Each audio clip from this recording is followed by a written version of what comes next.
हरिओम प्रिय दर्शकों, यदि आपकी मकर राशि या मकर लग्न है तो इस वीडियो को बहुत ध्यान से देखिएगा, समझिएगा। इस वीडियो में हम समझने वाले हैं बुध वापसी प्रभाव को, क्योंकि आप जानते हैं कि बुध बहुत लंबे समय से मीन राशि में गोचर कर रहे हैं, परंतु ये वक्र अवस्था को प्राप्त हो चुके थे, जिसकी वजह से बुध महाराज कुंभ का फल दे रहे थे और अब ये मार्गी अवस्था को प्राप्त हो चुके हैं 7 अप्रैल से।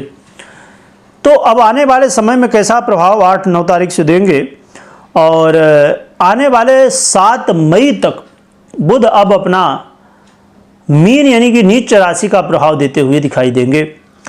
बुध देखा जाए तो बड़े ही महत्वपूर्ण भावों के आपके अधिपति हैं, जैसे कि भाग्य भाव और आपके षष्ठम भाव। वर्तमान में आपके देखा जाए तो तृतीय भाव में ये गोचर भी कर रहे हैं। तो ये जो गोचर काल है ये बड़ा ही महत्वपूर्ण हो जाता है, क्योंकि स्वयं ये भाग्येश हैं आपके और षष्ठेश भी बनते हैं, तो जिसकी वजह से आपके जीवन में ये बड़ा रोल निभाते हैं।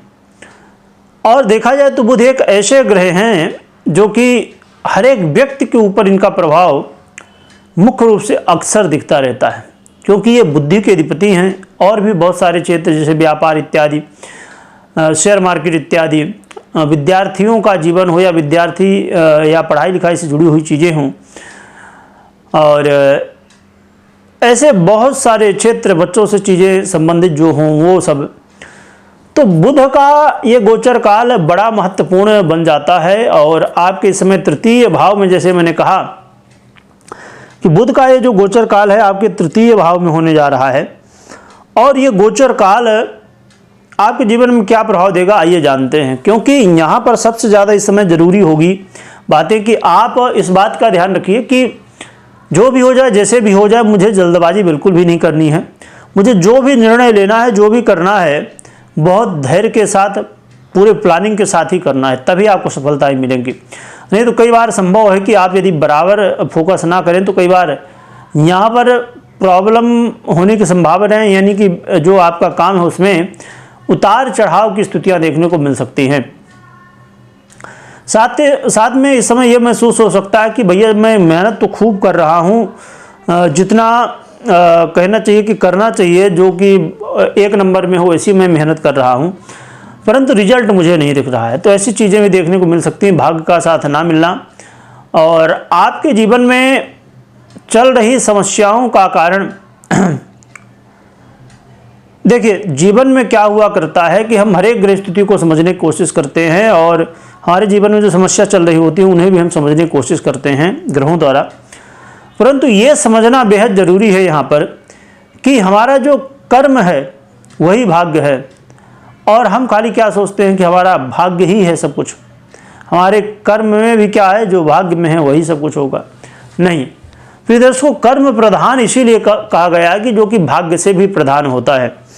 तो इस चीज़ को आपको समझना होगा। तो इस समय ऐसा कोई भी काम नहीं करना, जैसे लॉटरी, जुआ, सट्टा, शेयर मार्केट इत्यादि इत्यादि बहुत सारे क्षेत्र जहाँ पर ऐसी स्थिति है कि भैया समझ लीजिए कुछ आया तो आया, नहीं आया तो नहीं आया, यानी कि रिस्क का लेवल बहुत ज़्यादा है। तो जो भाग्य के भरोसे होने वाले काम हैं उन सब कामों से थोड़ा सा इस समय आप दूरी जरूर बनाए रखें, तो आपके लिए अच्छा रहने वाला है। इसके अलावा यहाँ पर ज़रूरी ये है कि इस समय कई बार आपके साहस में कमी भी देखने को मिल सकती है। तो साहस में कमी ना देखने को मिले इसका प्रयास करिए। और आप अपने जीवन में ये ध्यान रखिए कि इस समय खासकर किसी से वाद विवाद, लड़ाई झगड़े बिल्कुल भी नहीं करना है। इन सब चीज़ों से जितना दूरी आप बनाए रखेंगे उतना ही आपके लिए अच्छा है। कर्ज लोन से दूर बनाए रखना है, और अपने स्वास्थ्य का भी विशेष रूप से ध्यान रखना है। तो इन सब चीज़ों का आप ध्यान रखिए। और जो लाभ थे हमने वो भी समझा कि क्या लाभ हमें मिलने वाले हैं। और बुध का ये गोचर काल कहीं ना कहीं बड़े महत्वपूर्ण स्थितियों के साथ मनाया गया। और यहाँ पर ज़रूरी है कि उपाय के रूप में आप क्या कर सकते हैं ये समझ लें। तो उपाय के रूप में आप हनुमान जी की आराधना कर ही रहे होंगे, बस उसे जारी रखिए। उसमें थोड़ा सा सेवा बढ़ा दीजिए, राम दरबार की साथ में सेवा करिए, जिससे तुलसी अर्पण करिए, और भगवान राम की आराधना करने से आ रही जीवन में समस्याएं दूर होंगे।